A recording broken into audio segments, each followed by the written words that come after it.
এর আগে যে ইউনূস সরকার 17 মাস আসছিল, দেশটাকে যে কি করে থেকে গেছে। আমাদের বগুড়ার সন্তান তারেক রহমান প্রধানমন্ত্রী হওয়ার পরে বুঝতেছে কিছুই নাই। আমেরিকার সঙ্গে গোলামি চুক্তি করেছে, আমাদের দেশটা কেমন পর্যায়ে নিয়ে গেছে। আজকে কৃষকের আবাদ করতেছে, ধানের দাম নাই, পেঁয়াজের দাম নাই, আলুর দাম নাই, যেটা কিনবার যাবে সেটার দাম বেশি। পরশুদিন আমি সাতক্ষীরা থেকে ওয়াজ করে আসার সময় দেখি ওই সিংড়ার রনবাগা ধান নিয়ে কৃষক কানতেছে 700 টাকা মন। 1 মন ধান আবাদ করতে কত টাকা খরচ হয়? গজব চারিদিক থেকে ধরতেছে আমাদের। কেন ধরতেছে? মানুষের তৈরি আইনকে আমরা গ্রহণ করতে চাই, আল্লাহর কোরআনকে আমরা মাইনাস করতে চাই। আপনি জানেন ওই ইরান থেকে, তারপরে আপনার ইরাক থেকে, সৌদি আরব থেকে আমাদের তেল আনা লাগবে না। বাংলাদেশের মাটির তলে অসংখ্য তেলের খনি আছে, আপনারা জানেন? ওইগুলো দেশ থেকে তেল আনা লাগে নাকি? আমরা খালি আল্লাহর কোরআনকে গ্রহণ করব, আল্লাহ তাআলা আমাদের সব কিছু দিয়ে দিবে। ধরে কোন সুবহানাল্লাহ। সম্মানিত মা বোনেরা, পর্দার অন্তরালে বসে বসে যারা আলোচনা শুনতেছেন, আমি তাদেরকেও শ্রদ্ধা জ্ঞাপন করে দীর্ঘ 1 বছর পরে জানতে চাচ্ছি আপনারা সকলে কেমন আছেন? আলহামদুলিল্লাহ রব্বিল আলামিন। ভালো থাকা 2 রকম, একটা হলো শারীরিক, একটা হলো মানসিক। একটা কি শারীরিক আর একটা হলো মানসিক। আমাদের বাংলাদেশের বিশেষ করে যারা মোটর সাইকেল চালায় এই মুহূর্তে মানসিকভাবে তারা খুব একটা ভালো নাই, কারণ ঠিকমতো তেল পাচ্ছে না। ধরে কোন কি পাচ্ছে না? তেল না পালে গাড়ি চলে, তো খুব সমস্যার মধ্যে তারা আছে। তবে শরীর ভালো আছে, শরীর ভালো আছে। এবং যারা এখানে বসেছেন, আল্লাহ তাআলা এই কোরআনকে ওসিলা করে যতক্ষণ পর্যন্ত জান্নাতের আঙ্গিনায় থাকবেন, এই কোরআনের ওসিলায় আল্লাহ শরীর এবং মন দুইটাই ভালো করে দিবে। বলেন সুবহানাল্লাহ। কারণ এই কোরআনকে লক্ষ্য করে আল্লাহ কি বলেছেন? অনুনাজ্জিলু মিনাল কুরআনি মা হুয়া শিফাউ ওয়া রাহমাতুল লিল মুমিনিন। এই কোরআনকে আল্লাহ নাজিল করেছেন মুমিনদের জন্যে, যাবতীয় রোগের শিফা এবং রহমত স্বরূপ। বলেন সুবহানাল্লাহ। তাহলে রোগ যে 2 রকম, শরীরের রোগ, মনের রোগ, তাহলে যাবতীয় রোগ যদি আল্লাহ কোরআন দিয়ে ভালো করে দেয়, তাহলে শরীর এবং মন দুইটাই ভালো হবে ইনশাআল্লাহ। এবং শুধু শিফাই দিবে না, আল্লাহ রহমত বর্ষণ করবে পাইকারে হারে সবার জন্য না। আল্লাহ এখানে উল্লেখ করেছেন মুমিনিন, যারা মুমিন হবে। এখন আপনারা যারা আমার সামনে বসেছেন, আপনাদের সকল এই কোরআনের উপরে বিশ্বাস আছে তো? আছে? মাশাআল্লাহ। যে কোরআনে আল্লাহ বলেছেন যালিকাল কিতাব লা রাইবা ফীহি হুদাল লিল মুত্তাকিন, এমন একটা কিতাব যার মধ্যে কোনোই সন্দেহ নাই, এটা পাইকারি হারে সবাইকে হেদায়েত দিবে না। এই জায়গাতে একটা সমস্যা। কারণ আমাদের বাংলাদেশে অনেক মানুষই কোরআন শোনে কিন্তু কোরআনকে বাস্তবে গ্রহণ করে না। কি জন্যে করে না? কারণ তারা মুত্তাকি হতে পারে নাই। আল্লাহ বলেছেন হুদাল্লিল মুত্তাকিন, কেবলমাত্র মুত্তাকি বান্দাবান্দি যারা আল্লাহর কোরআন থেকে হেদায়েত পাবে তারা। এই মুত্তাকি সম্পর্কে আল্লাহ অন্য জায়গায় বলতেছেন ইয়া আইয়ুহাল্লাযীনা আমানুত্তাকুল্লাহা হাক্কা তুকাতিহি ওয়া লা তামুতুন্না ইল্লা ওয়া আনতুম মুসলিমুন। এই মুত্তাকির ব্যাখ্যা করতে গিয়ে আল্লাহ বলেছেন, যারা আমাকে বিশ্বাস স্থাপন করেছো, তোমাদের 1 নম্বর কাজ হচ্ছে আল্লাহ ভয় করা। কি ভয় করা? জোরে বলেন। আল্লাহকে ভয় করা। আল্লাহ ছাড়া অন্য কাউকে ভয় করা যাবে না। আমার সামনে এত রাত্রে যারা বসে আছেন, আমি তো এখানে এশার নামাজেরও 8 ঘন্টা আগে এসেছি। ঘরের মধ্যে বসে আছি, শুয়ে আছি, তুলা দিচ্ছেন না, ইচ্ছা করে তুলতে তুলতে দেরি করলেন। তো যাই হোক, যারা আমরা এখানে এত রাত পর্যন্ত বসে আছি, একবার অন্তর থেকে বলেন তো, আমরা কি আল্লাহকে ভয় করি? আল্লাহ ছাড়া অন্য কাউকে ভয়? জোরে বলেন, সত্যি বললেন। আল্লাহ ছাড়া অন্য কাউকে ভয় করেন না? আমরা বক্তারা কথাবার্তা বলার সময় চিন্তা করে কথা বলি যে না জানি কি হয়, না জানি কি হয়। আজরাইল ধরার আগে পুলিশ ধরার ভয়। ধরা কয়টা? একটা হলো পুলিশ ধরা, একটা হলো আজরাইল ধরা। এই যে বসে আছেন, আল্লাহ যদি পরীক্ষা করে, একটা বিষাক্ত সাপ ওই সাইড থেকে সুসুর সুসুর করে আসতেছে, কেউ বুঝতে পারতেছেন না, মাঝখানে এসে ফস করে ফেনা তুলছে। আপনারা সত্যি করে বলেন তো, আল্লাহর ভয়ে বসে থাকবেন না সাপের ভয়ে দৌড় দিবেন? আল্লাহ তো পরীক্ষা করতে পারে। আল্লাহ কোরআনে বলেছেন, লিয়াবলুয়াকুম আইয়ুকুম আহসানু আমালা, তোমাদের সুন্দর আমলের পরীক্ষা হবে। সুন্দর আমলের পরীক্ষা হলো সাপের ভয় না করে আল্লাহর ভয় করা। যদি আল্লাহর ভয় আমরা করি, তাহলে যে আমার ঈমান কি বলবে? সাপ কামড়াতে পারবে না যতক্ষণ আল্লাহ হুকুম না করে। জোরে কোন কথা ঠিক কিনা? আপনারা বলেন তো, সাপ কামড়াবার পারবে যদি আল্লাহ কামড়ানোর হুকুম না দেয়? আগুন হযরত ইব্রাহিম আলাইহিস সালামকে পুড়াতে পারে নাই, আল্লাহ পুড়ানোর হুকুম দেয় নাই। মুসা আলাইহিস সালামের জন্য সাগর ডুবাতে পারে নাই, আল্লাহ সাগরকে রাস্তা বানিয়ে দিছে। আর সেই আল্লাহর ভয় যদি আমাদের কলিজার মধ্যে থাকে, কেউ আমাদের কিছুই করতে পারবে না। অথচ পুরাপুরি ভয় আমরা এখনো আনতে পারতেছি না। পারতেছি? এ না পারার পিছনে কারণ হলো আমরা কোরআনের ওয়াজ শুনি, কিন্তু বাস্তবে আল্লাহর কোরআনকে আমরা গ্রহণ করতে চাই না। আজকে মানুষ সম্পর্কে আমি কিছু কথা বলবো। সূরা ৩ আপনাদের সামনে আলোচনা করার নিয়ত করেছি। আল্লাহ তাআলা এখানে 4টা শপথ করছে, খুব খেয়াল করবেন। ওয়াত-তিন, ওয়াজ-জাইতুন, ওয়াতুরি সিরিন, ওয়াহাজাল বালাদিল আমিন। আল্লাহ তাআলা 4টা শপথ করার পরে বলতেছেন, লাকাদ খলাকনাল ইনসানা ফি আহসানি তাকবীম, অবশ্যই মানুষকে আমি সর্বোত্তম আকৃতি দিয়া সৃষ্টি করেছি। বলেন সুবহানাল্লাহ।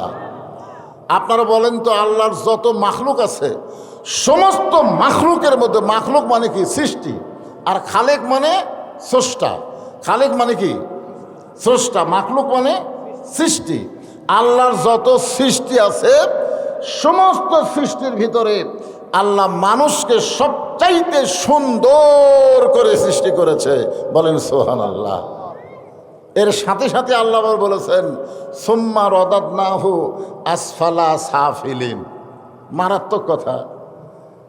যে মানুষকে আল্লাহ সর্বোত্তম আকৃতি দিয়ে সৃষ্টি করেছে, এই মানুষ আবার কর্মগুণে সবার চাইতে জঘন্য হয়ে যায়। মানুষের চাইতে খারাপ আর কেউ হয় না। তাহলে মানুষই শ্রেষ্ঠ, মানুষই খারাপ, কারণ কি? কারণ মানে শুধু এই কোরআন শুনলে হবে না, বাস্তবে এই কোরআনকে গ্রহণ করা লাগবে। কথাক্ষণ ঠিক কিনা? এই যে আমার প্রধান অতিথি সাহেব তার ভাগনা চেয়ারম্যানও দাঁড়াবে ঘোষণা করার পর থেকেই তার ভিতরে একটা কিন্তু রাগ রাগ ভাব। কথা শুনলেই বোঝা যায়। ধরে কোন কথা ঠিক কিনা? কবে হবে নির্বাচন, আর এখন থেকেই লাভালাভি না। শোনেন, কথাটা শোনেন, কি জন্য এগুলো? এগুলোর জন্যই তো দুনিয়া। দোয়া করেন, রব্বানা আতিনা ফিদ দুনিয়া হাসানা ওয়া ফিল আখিরাতি হাসানা। দোয়া করার সময় আগে দুনিয়ার সৌন্দর্য, দুনিয়া যদি ভালো না হয় তার আখিরাত কোনোদিনও ভালো হবে না। বুঝছেন আপনারা? দুনিয়াতে শয়তানের আইন মানবেন, আর মরার সময় মুসলমান হয়ে মরবেন। আর কি মানতেছেন? আর কি আইন মানবেন শয়তানের, আর মুসলমান হয়ে কবরত যাবেন? এটা কখনোই সম্ভব না। এই জন্য আল্লাহ বলতেছেন, হাক্কা তুকাতিহি শুধু ভয় করলে হবে না, সুন্দর মানুষ যদি হবার চাও, সুন্দর চেহারা নিয়ে যদি মুসলমান হয়ে মরবার চাও, তাহলে হাক্কা তুকাতিহি যথাযথ ভয় করা লাগবে। আর যথাযথ ভয় করতে গেলে মানুষের তৈরি সংবিধান, মানুষের তৈরি আইন দেওয়া সম্ভব না, একমাত্র আল্লাহর কোরআন লাগবে। জোরে বলেন কথা ঠিক কিনা? কোরআনের হাফেজি মাদ্রাসার জন্যে বিল্ডিং করতে ভিক্ষা করা লাগে, আর প্রাইমারি ভিক্ষা করা লাগে না, সরকার এসে করে দিয়ে যায়। জোরে কোন কথা ঠিক কিনা? আশ্চর্য কথা। শতকরা 92% মুসলমানের বাংলাদেশে আগডম বাগডম ঘরম সাথে ঢাক ঢোলক ঝাঁতর বাজে এই মিথ্যা শিক্ষা 3 তালা হয়। আর যেখানে জালিকাল কিতাবুল রাইবা ফিহি হুদাল লিল মুত্তাকিন, আল্লাহর কোরআনের শিক্ষা দেওয়া হয়, মানুষের কাছে ভিক্ষা চাইয়ে চাই সেই বিল্ডিং করা লাগে। আশ্চর্য কথা। এটা হলো কোরআন শোনা। কোরআনকে যদি গ্রহণ করা হতো, এই মুসলমানের দেশে সবাই জানতো খায়রুকুম মান তাআল্লামাল কোরআন ওয়া আল্লামাহ। ঈমান যার আছে, মুসলমানিত্ব যে রাখতে যাবে, তার 1 নম্বর শিক্ষা হচ্ছে আল্লাহর কোরআন। জোরে কোন কথা ঠিক না? কোরআন ছাড়া কোনো শিক্ষা আগে তাকে দেওয়া যাবে না, কারণ কোরআন হলো পবিত্র হওয়ার শিক্ষা। জোরে কোন কি হওয়ার শিক্ষা? তো আপনার মাসুম বাচ্চাকে আপনি পবিত্র করবেন না? এই আপনার মাসুম বাচ্চাকে আপনি পবিত্র করবেন না? তো পবিত্র করবার গেলে কি করা লাগবে? প্যারাইমারি দিবেন? প্যারাইমারি ওই খাড়া হয়ে পেশাব করবি। ওকে যদি জিজ্ঞাসা করেন দাঁড়ায় পেশাব করিস কেন, পেশাব কেমনে করা লাগে তোর স্যার শিখাইনি? এই ও তখন বলে কি কোন চাচা, প্যারাইমারি পেশাবখানা যায় দেখি আমার স্যারই খাড়া হয়ে পেশাব করে। আর স্যারই যদি খাড়া হয়ে মারে তুই বসবে কোত্থেকে? কারণ শিক্ষাটা হলো আগডম বাগডম ঘোড়াডম সাজা। আর আল্লাহর কোরআনের মাদ্রাসা এসেছেন, একটু মনোযোগ দিয়ে শোনেন। আমাদের সমাজ এবং রাষ্ট্র, আমাদের পরিবেশ সুন্দর করতে গেলে হাক্কা তুকাতিহি যথাযথ ভয় করতে হবে কার? আর এই ভয়টা কেমনে হবে? আমি একজন নেতার দৃষ্টান্ত দিচ্ছি।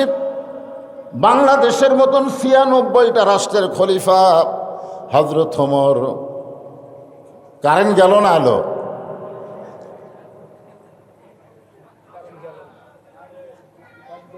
না না না, মাইক চালু হচ্ছে, মাঝখানে বাতিগুলো নিভে গেল। আচ্ছা ঠিক আছে, অসুবিধা নাই। ও কারেন্ট নাই? কারেন্ট আছে? আচ্ছা ঠিক আছে, মাশাল্লাহ। তেলেরও সংকট, জেনারেটার তেল ফুরা গেলে আবার এটা বিপদ। এই মাইক আলে এটি একজন আসো, তোমার হাত দিলে ডাবে গেল, অনেকগুলো দিছে তো এর ক্যাপাসিটি।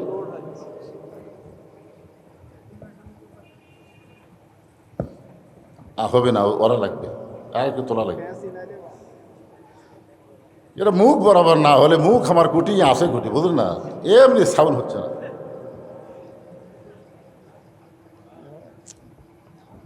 দেখো তো, দেখো তোমার এটা আরেকটু, হ্যাঁ দাও, চাপ দাও, আমার ডাবে যাই।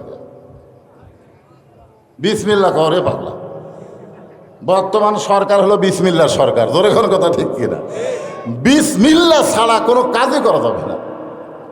আপনারা হাত বুঝবেন কি দিয়ে? যেই কাজের শুরুতে বিসমিল্লাহ, শেষে আলহামদুলিল্লাহ, ওই কাজে হালাল কাজ। আপনারা জীবনে কোনোদিন কোনো মানুষকে বিড়ি খাওয়ার সময় বিসমিল্লাহ করে খাওয়া দেখছেন? দেখছেন?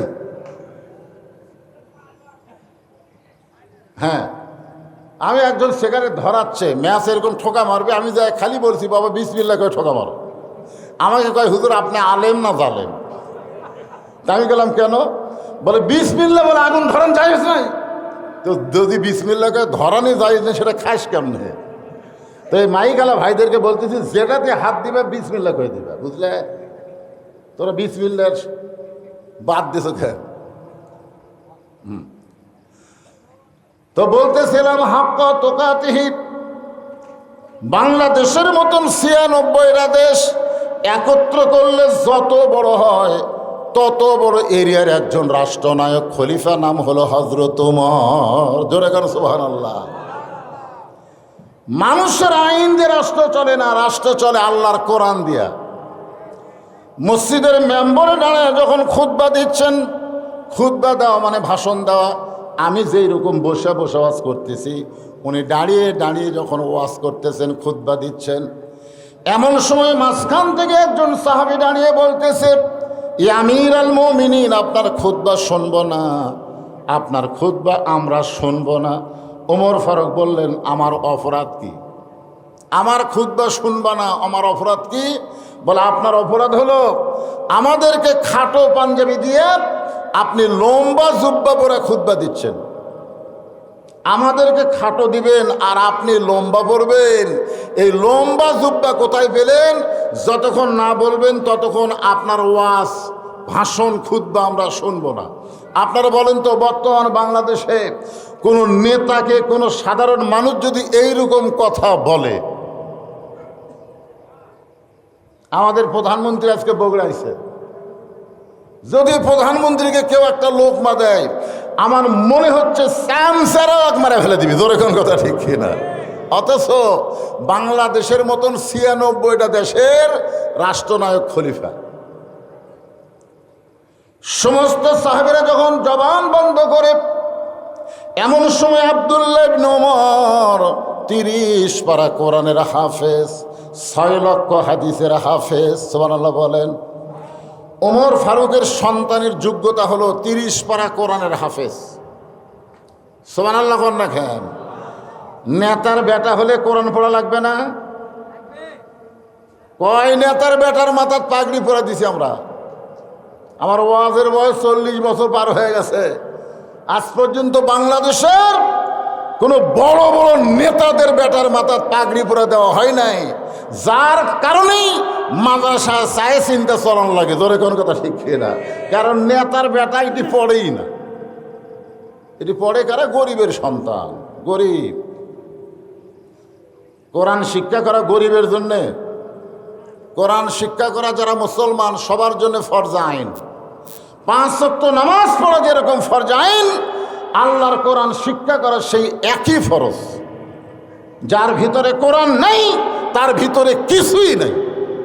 এক কথা, যার ভিতরে আল্লাহর কোরআন নাই তার মধ্যে কিছুই নেই। কোরআন যার মধ্যে, ঘরকে বলা হয় উজাড় ঘর। একটু মনোযোগ দিয়ে শুনবেন।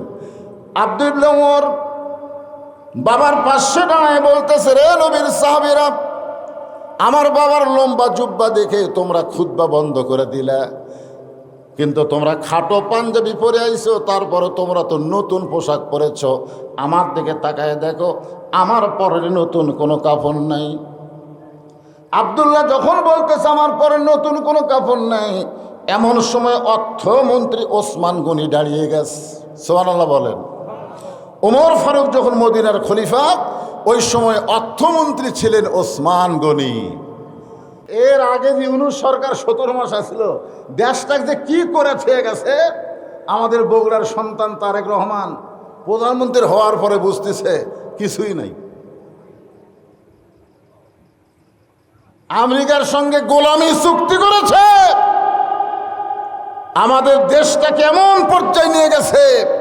আজকে কৃষকের আবাদ করতেছে, ধানের দাম নাই, পেঁয়াজের দাম নাই, আলুর দাম নাই, যেটা কিনবার যাবে সেটার দাম বেশি। পরশুদিন আমি সাতক্ষীরা থেকে ওয়াজ করে আসার সময় দেখি ওই সিংড়ার রনবাগা ধান নিয়ে কৃষক কানতেছে ৭০০ টাকা মন।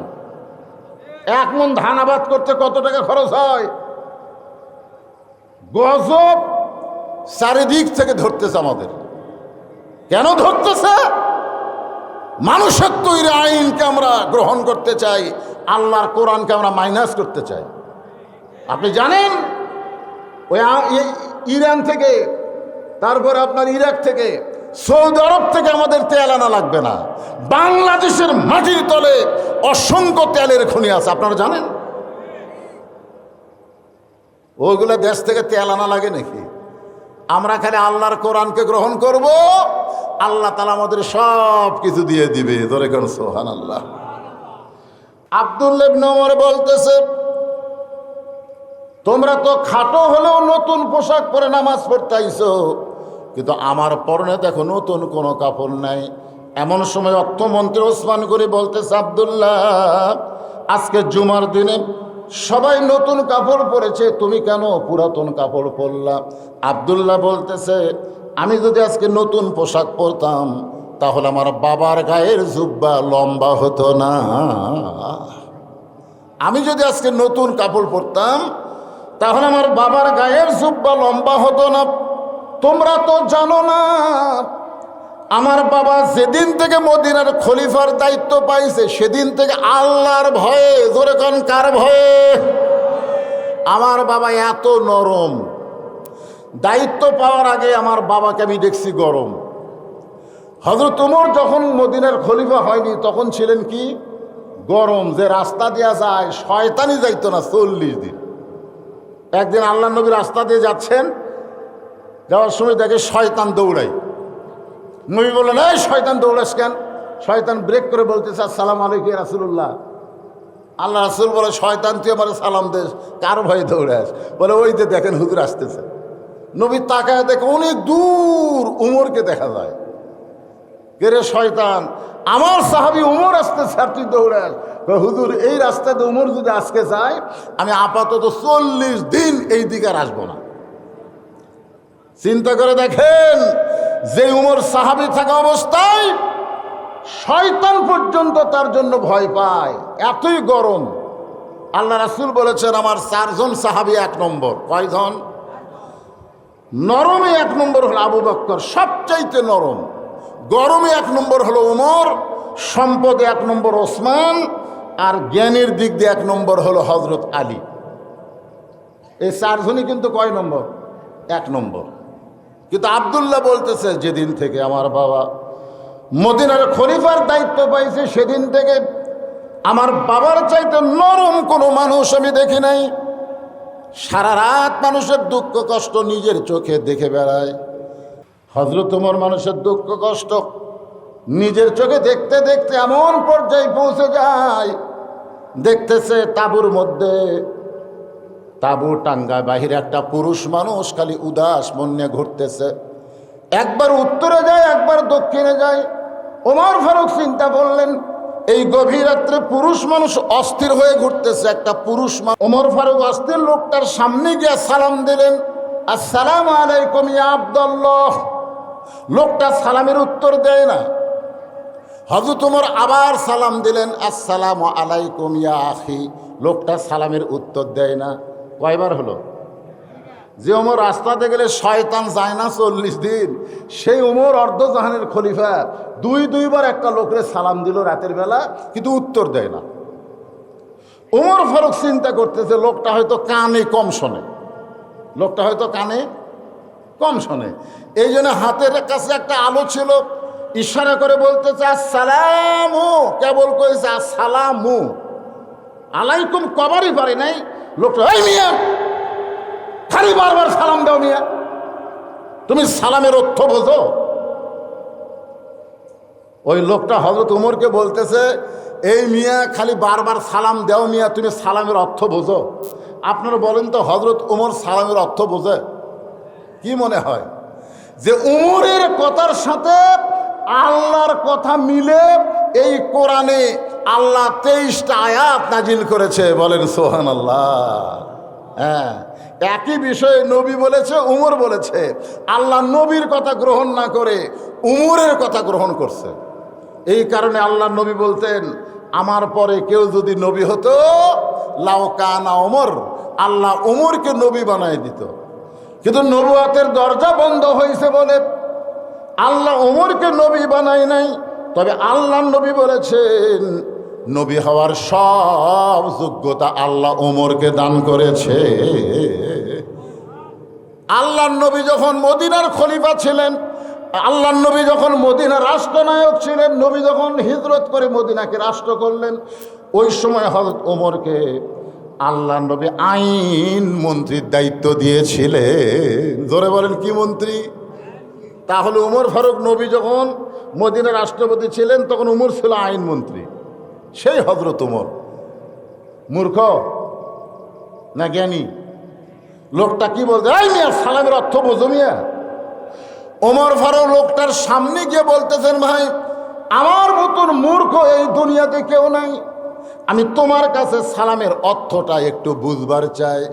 লোকটা বলে, পাগল, আল্লাহ আমাদেরকে এমন একজন খলিফা ওমর দিয়েছেন। ওই লোকটা ওমরকে বলতেছে, মূর্খ, আল্লাহ আমাদেরকে এমন একজন খলিফা ওমর দিয়েছেন, যেই ওমর আল্লাহর কোরআন দিয়ে রাষ্ট্র চলায়। এখন মদিনার মানুষের কাছে দিনও যা রাতও তাই। সুবহানাল্লাহ। ওই লোকটা কার কাছে বলতেছে? ওমরের কাছে বলতেছে, এই পাগল, তুমি জানো আমাদের একজন খলিফা হযরত ওমর আল্লাহর কোরআন দিয়ে রাষ্ট্র চালায়। এখন মদিনায় দিনও যা রাতও তাই। তাহলে আল্লাহর কোরআন দিয়ে যখন রাষ্ট্র চলবে, তখন দিন রাতের পার্থক্য থাকবে না, হয়তো আলো অন্ধকার থাকবে, কিন্তু কি নিরাপত্তা। ওয়াজ শেষ করে কোন রাস্তা দিয়ে বগুড়া যাব? একজন বলতে, হুজুর এই কাঠখড় এই দিক দিয়ে যান, কিন্তু দুই এক জায়গাতে একটু। তা আমি বললাম, কি ভাই রাস্তা ভাঙা? না, রাস্তা ভাঙা নয় হুজুর, একটু।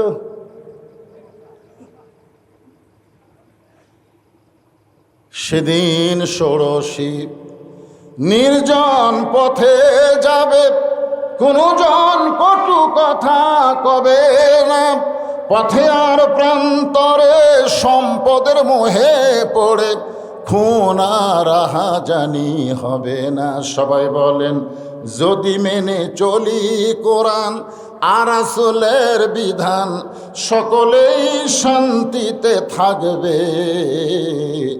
বাংলার আকাশে কলেমার পতাকা যেদিন দুলবে। ওমর ফারুক বলতে, ভাইজান কি বলবেন? লোকটা বলে, তাহলে শোন রে পাগল, আমার বাড়ি হলো অমুক এলাকায়, আমার গর্ভবতী বউকে নিয়ে আমি অমুক এলাকায় যাচ্ছিলাম, কিন্তু এই মাঝ রাস্তায় এসে আমার বউয়ের প্রসব ব্যথা বেড়ে গেছে। এই তাঁবু টাঙ্গাইয়া তাঁবুর মধ্যে আমার বউটারে রাইখা আমি একজন পুরুষ মানুষ স্বামী হয়ে কি করব? আমার বউটার কোনো কাজে আমি করতে পারতেছি না। ও প্রসব ব্যথায় তাঁবুর মধ্যে কান্নাকাটি করতেছে, আর বাহিরে আমি অস্থির হয়ে ঘুরতেছি, আর তুমি মিয়া খালি আমারে সালাম দাও। আমার বউটা প্রসব ব্যথায় তাঁবুর মধ্যে কাঁদতেছে, আর আমি বাহির অস্থির হয়ে ঘুরতেছি, আমি একজন পুরুষ মানুষ কি করব? আর তুমি খালি সমানে সালাম মারতেছে। সালামের অর্থ বোঝো? তুমি দোয়া করতেছো আল্লাহ রহমত বসিত হোক, আমার মধ্যে আগুন জ্বলতেছে, আর তুমি রহমতের দোয়া করতেছ। ওমর ফারুক লোকটাকে এক টানে বুকের মধ্যে নিয়ে কপালে একটা চুমা খেলেন। জোরে কান সুবহানাল্লাহ। চুমাতে বলতেছেন, ভাইজান আপনার কোনো টেনশন নাই, আমার বাড়িতে ভালো একটা ধাত্রী আছে, আমার বাড়িতে ভালো একটা ধাত্রী আছে, আমি খালি যাব, ওই ধাত্রীকে নিয়ে আবার চলে আসব, তোমার বইয়ের প্রসব ব্যথা লাঘব হয়ে যাবে। এই বলে হযরত ওমর মারছে দৌড়, এক দৌড়ে বাড়ির দরজা গিয়ে ডাক দিলেন আব্দুল্লাহর মা। যেই ডাক দিছে আব্দুল্লাহর মা, সঙ্গে সঙ্গে ঘরের দরজা খুলে গেছে। জোরে কোন সুবহানাল্লাহ। ওমর ফারুক কয়, কে গো? আমি না হয় মদিনার খলিফার দায়িত্ব পায়া আমি রাতের ঘুমকে হারাম করে দিয়ে আল্লাহর ভয়ে মানুষের দুঃখ কষ্ট নিজের চোখে দেখতেছি, কিন্তু তোমাকে ডাক দেওয়া মাত্র তুমি দরজা খুললে, তুমি কি ঘুমাও না? বউ বলতেছে, স্বামী আপনি যেদিন থেকে রাতের অন্ধকারে চোরের মতন একা একা মানুষের দুঃখ কষ্ট দেখেন, আমি সেদিন থেকে না ঘুমায়া এই দরজায় দাঁড়ায়া দাঁড়ায়া আপনার নিরাপত্তার জন্য দোয়া করি। জোরে কোন সুবহানাল্লাহ। ওমর ফারুক বইয়ের কপালে চুমাতে বললেন, ভালো নেতা হবার গেলে ভালো বইয়ের দরকার। আজকে আমাদের বাংলাদেশে অধিকাংশ নেতা যারা জেলত গেছে, খুঁজলে দেখেন বইয়ের কারণে। খুঁজলে দেখেন, বউ তো যখন নেতা বড় হয় তখন নওগাঁ থাকবে, আমি এখন থাকবো ঢাকা। নেতা আরো বড় হলে ঢাকা থাকবো, আমি চলে যাব কানাডা। এই বই বউ শুধু নেতা না, আমরাও যদি ভালো হবার চাই, ভালো হবার গেলে প্রকৃত ভালো হতে গেলে আমাদের বউ ভালো হওয়া লাগবে। জোরে কোন কথা ঠিক কিনা? যারা বিয়ে করছেন আমি তাদেরকে বলতেছি, আপনি খোঁজলে দেখেন তো আপনার বইয়ের খবর কি। বউ যদি ভালো না হয়, আপনি মরদ মানুষ জান্নাতে যাবার পারবেন। আল্লাহুম্মা আমিন। জান্নাতের বাগান থেকে জান্নাতি মানুষদেরকে নিয়ে আমি গুনাহগার তোমার রহমতের দরজায় দুখানা হাত তুলেছি আল্লাহ। হাসরের ময়দানে জব্বার আর কাহার নামে রূপ নিয়া তুমি যখন বিচার শুরু করবে, তোমার সামনে দাঁড়ায়া সমস্ত নবীরা নাফসি নাফসি বলে কাঁদতে থাকবে। এমন কঠিন অবস্থা হাসরে হবে, সেদিন সমস্ত নবী তার উম্মতকে ভুলে যাবে, শুধু বলবে আল্লাহ আমার কি হবে, আমার কি হবে। একমাত্র দরদি নবী শাফাতের কান্ডারি ইয়া রব্বে হাবলি উম্মতি বলে সেজদায় পড়ে যাবে। সেই কঠিন মুসিবতের সময় আজকের এই মাহফিলকে ওসিলা করে আমাদের সবাইকে রাসূলের উম্মতের কাতারে আল্লাহ কবুল করে নিও। সুবহান রাব্বিকা রব্বিল ইজ্জাতি আম্মা ইয়াসিফুন ওয়া সালামুন আলাল মুরসালিন আলহামদুলিল্লাহি রাব্বিল আলামিন। লা ইলাহা ইল্লাল্লাহ। মাইকের সাউন্ডটা হচ্ছে না, কেমন হচ্ছে? ভম ভম করতেছে। লা ইলাহা ইল্লাল্লাহ, লা ইলাহা ইল্লাল্লাহ, লা ইলাহা ইল্লাল্লাহ, লা ইলাহা ইল্লাল্লাহ, লা ইলাহা। মহব্বতে আল্লাহর জিকির করতে কোনো অলসতা নাই। আফজালুজ জিকির লা ইলাহা ইল্লাল্লাহ। আল্লাহ রাসূল বলেছেন, কোনো ব্যক্তি যদি সারা জীবন পাপ করে আর মৃত্যুর সময় এই কলিমার জিকির যদি তার জবানে জারি থাকে, শুধু জবানে জিকির জারি থাকার কারণে আল্লাহ তার জীবনের সমস্ত গুনাহ মাফ করে দেয়। এজন্য সকলে এখন থেকে চর্চা না করলে মরার সময় মুখে আসবে, যে এখন থেকেই চর্চা করেন লা ইলাহা ইল্লাল্লাহ, লা ইলাহা।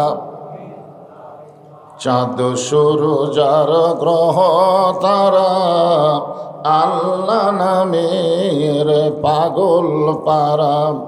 চাঁদ সূরজার গ্রহ তারা আল্লাহ নামের পাগল পারা। আমার আল্লাহ নামের এতই দয়া,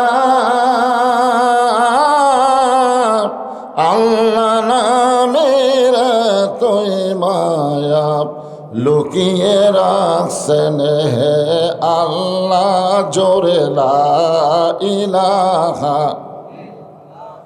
লা ইলাহা ইল্লাল্লাহ মুহাম্মাদুর রাসূলুল্লাহ। রাসূলের মহব্বতে সকলে বলি সাল্লাল্লাহু আলাইহি ওয়াসাল্লাম। কুজাগাড়ি মরহুম রফাতুল্লাহ নুরানী হাফিজি মাদ্রাসা কমিটি কর্তৃক আয়োজিত আজকের এই ৫৪তম তাফসীরুল কোরআন মাহফিলে আল্লাহ তাআলা যিনাকে সম্মানিত সভাপতির আসনে কবুল করেছেন জনাব আলহাজ মোহাম্মদ আসির উদ্দিন শাহ। আজকের এই মাহফিলের সম্মানিত সভাপতিকে অন্তরের অন্তঃস্থল থেকে আমি শুভেচ্ছা জ্ঞাপন করছি।